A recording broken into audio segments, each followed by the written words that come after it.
વૈષ્ણવ તરીકે વ્રત કયા કરવાના એ પ્રશ્ન વિચારવાનો.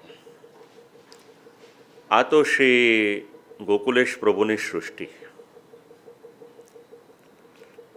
એવી આશા છે કે શ્રી ગોકુલેશ પ્રભુના 24 વચનામૃતો તો દરેકના ઘરે હશે જ.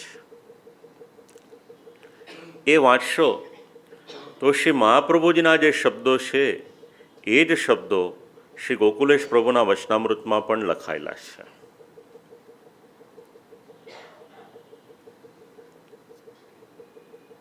પુષ્ટિમાર્ગીય વૈષ્ણવ હોઈએ તો સોમવાર કરવાની પણ જરૂરત નહીં, ગુરુવાર કરવાની પણ જરૂરત નહીં, પૂનમ કરવાની પણ જરૂરત નહીં. ત્યાં સુધી વિચારવું હોય તો અધિક મહિનો પણ ન કરો તો વાંધો નહીં. બહુ હવે આવવાનો છે એટલે કહી દઉં સાથે સાથે. તો કરવાનું શું? એના માટેનું માર્ગદર્શન આપ્યું.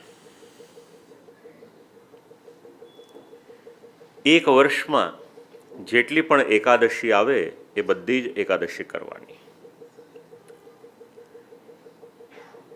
સાથે સાથે બીજા 4 વ્રત. જન્માષ્ટમી પહેલું વ્રત, વામન દ્વાદશી બીજું વ્રત, શ્રી નૃસિંહ જયંતી ત્રીજું વ્રત અને શ્રી રામનવમી આ ચોથું વ્રત. બીજું કંઈ પણ કરીએ કે ન કરીએ પણ વૈષ્ણવ હોઈએ તો આ વર્ષના 28 દિવસ ઉપવાસ અવશ્ય કરવો. હવે પ્રશ્ન એ થાય કે એકાદશી કરવાની શેને માટે? કદાચ બાળકો પૂછે કે 11 કરવાનું કહો છો તો શેના માટે કરવાની? તો એના માટે પુષ્ટિમાર્ગમાં જે પ્રમાણ મળે છે એવું સમજાવે છે. 5 કર્મેન્દ્રિય, 5 જ્ઞાનેન્દ્રિય અને 11મું મન, આ 11ની શુદ્ધિ કરવાને માટે એકાદશીનું વ્રત કરવાનું. વામન દ્વાદશી હોય તો બપોર સુધી વ્રત રાખી અને પછી પારણા કરીએ એ ચાલે નહીં. શ્રી આચાર્ય ચરણનો જે પ્રસંગ બન્યો એની પાછળનું કારણ કંઈક અલગ હતું. એને સિદ્ધાંત તરીકે ન લેવાય. હવે આનું પ્રમાણ જોઈતું હોય આપણને તો શ્રી મહાપ્રભુજી જ્યારે એક મંદિરમાં દર્શન કરવાને માટે પધારે છે, મંદિરમાં પ્રવેશ કરતા પહેલાં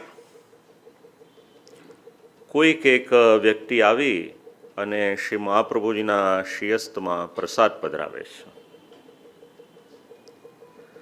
હવે પ્રસાદનો અનાદર કરાય નહીં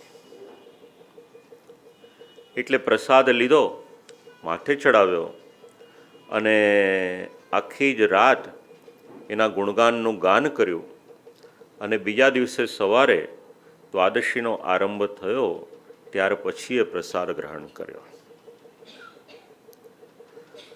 તો શ્રી મહાપ્રભુજી એકાદશીનું વ્રત કરે તો શ્રી મહાપ્રભુજીના જે અનુયાયીઓ હોય એમણે પણ એકાદશીનું વ્રત એ અવશ્ય કરવું. અને શક્ય હોય તો જેટલો સાદો આહાર લઈએ એ વધારે સારું.